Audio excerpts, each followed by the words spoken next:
Our project involved developing an ELO-based esports rating system. This is an important topic these days as esports are gaining popularity, and having a reliable, accurate, and simple rating system is critical to these games becoming more mainstream. Our ELO algorithm is divided into two parts. The first part calculates an ELO gain for the entire team, similar to how players are rated in chess based on whether they won or lost rather than their in-game performance.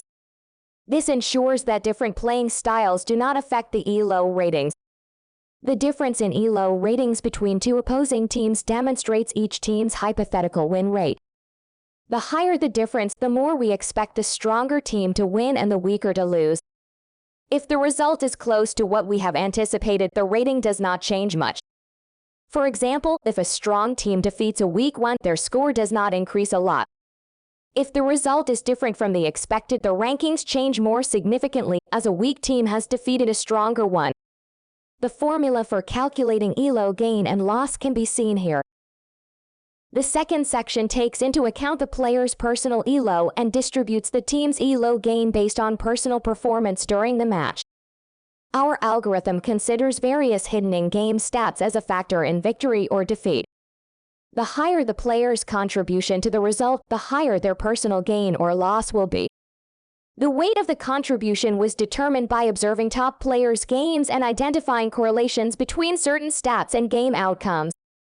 When distributing points, the stats that were found to have the greatest influence on the outcome of a game are given more weight. The more a stat defines an outcome, the more points it is worth when dividing the team gain among players.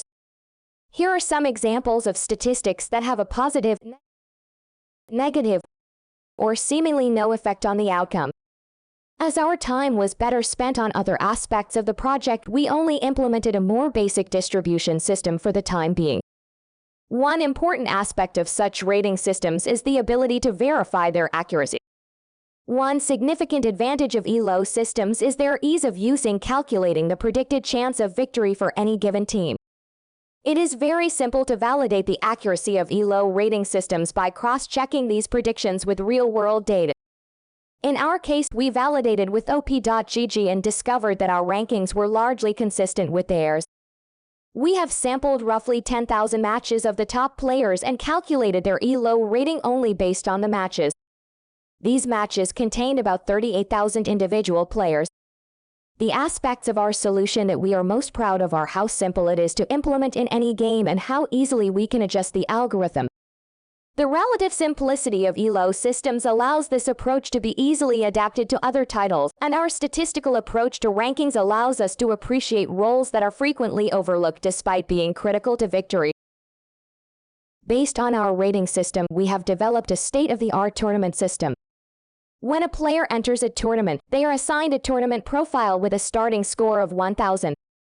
After each game, 2 calculations are performed for each player. The first determines the change in their all-time ELO. When these calculations are performed, the team's gains are determined by the all-time ELO of each player. The second calculation involves changing a player's tournament score. When this occurs, the team's ELO rating is calculated using the player's tournament rating as well as all other players' all-time ratings, and the gain is distributed accordingly. To understand why we do this, consider the following scenario. 2 players with very different all-time ELOs enter a tournament and beat identically ranked opponents in their first game. This means they had identical tournament performances and, as a result, should have the same rating. However, if we use the all-time ELO, the lower-rated player would improve their score significantly more for the same performance as the higher-rated player.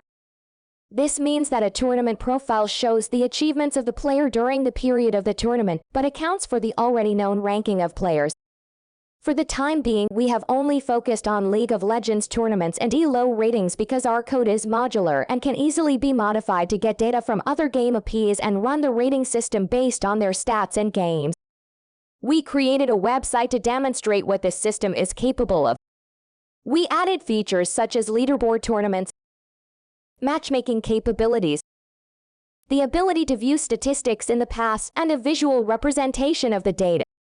This website would make it simple to switch between the leaderboards of various competitive games. The analysis of saved replay files is a future idea that we didn't have the opportunity to implement yet.